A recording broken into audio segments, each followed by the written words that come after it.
साथियों नमस्कार। आज के समय हर व्यक्ति परेशान है और वो चीज़ है लोन। आजकल प्राइवेट फर्म्स इतने लोन दे रहे हैं, इतनी आसानी से दे रहे हैं कि हर व्यक्ति उसकी गिरफ्त में आ जा रहा है। प्राइवेट कंपनियां बिना किसी डॉक्यूमेंट्स, बिना किसी दस्तावेज़ को जांच किए हुए आसानी से देने का वादा करती है। इस वजह से लोगों को लगता है कि चलो कि जो बैंकों में आना जाना पड़ता है उससे तो बचा जा सकता है, लेकिन प्राइवेट कंपनियां यूं ही आपको लोन नहीं दे रही हैं। उनका रेट ऑफ इंटरेस्ट पहले वो बताते कम है, लेकिन बाद में उनका रेट ऑफ इंटरेस्ट 28 से 30% बन जाता है, जो कि नॉर्मली आप बैंक में जाए कीजिएगा, बैंक से लीजिएगा तकरीबन 10-10.5% के आसपास बनती है, लेकिन वहाँ पर 32% तक बन जाता है लोन।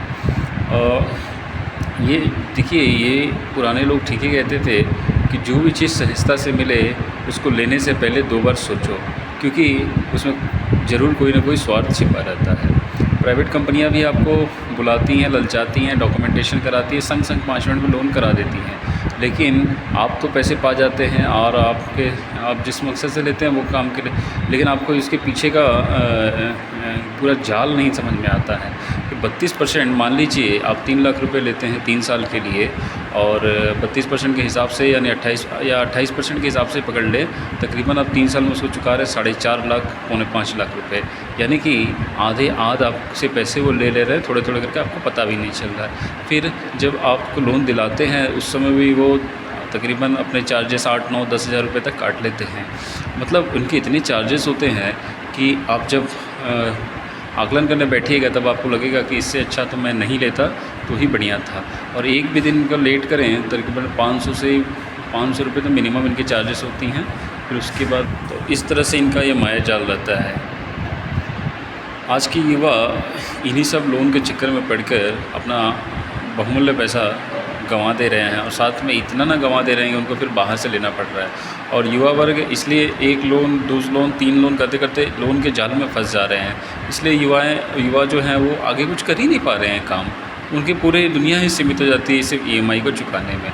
तो आप सभी से निवेदन है कि कम लीजिए, कम मिलेगा पैसा, लेकिन आप लोन से बैंक से जाइए, बैंक से सारे डॉक्यूमेंटेशन कराइए, वहाँ पे बार्गेनिंग कीजिए, वो बैंक आपके मुसीबतों को समझेगा। लेकिन ये प्राइवेट फर्म वाले जो भी मनी पे हो गया या फिर जो भी छिटपुट कंपनियाँ हो गई जो ऑनलाइन प्लेटफॉर्म से दिला रही हैं, वो आपकी परेशानी को नहीं समझेंगे। वो तो आपको EMI के डेट पड़ेंगे तो EMI के डेट में ही लेंगे, नहीं दीजिएगा आप तो आपको फ़ाइन डालेंगे और ऊपर से पर डे के हिसाब से कोई चार्जेस देते चले जाएंगे। तो देखिए, मनुष्य जीवन बहुत सहज तो नहीं है, काफ़ी कठिन रूप से मिला है, तो इसका इस्तेमाल कीजिए। और मैंने देखा है कि ये सब लोन वगैरह या पैसे के अभाव के चलते इंसानी मस्तिष्क भी जल्दी ख़राब हो जा रहा है, यानी कि व्यक्ति अपना संतुलन खो दे रहा है, और व्यक्ति का जन्म जिस उद्देश्य के लिए हुआ था वो उसकी पूर्ति ही नहीं कर पा रहे, क्योंकि वो तो सारा दिन और सारा महीने, समझ लीजिए वर्षों तक अपना सिर्फ सोच रहा है कि कैसे, कहाँ से पैसे लाऊं और कहाँ से लोन को चुकाऊं। देखिए, कृपा कर, भगवान ने ये शरीर दिया है कुछ करने के लिए, तो कुछ कीजिए। तो कुछ करने से पहले आपके मन मस्तिष्क भी खाली रहना चाहिए, यानी कि किसी तरह का बाहर नहीं रहना चाहिए। तो कृपा कर इन सब चीज़ों से बचे, और ईश्वर ने जो शरीर दिया है वो किस कार्य के लिए दिया है, आपका जन्म किस उद्देश्य के लिए हुआ है, उसको समझें और उसको पूरा करने के लिए सोचें। इन सब डफरों में न फंसे। धन्यवाद।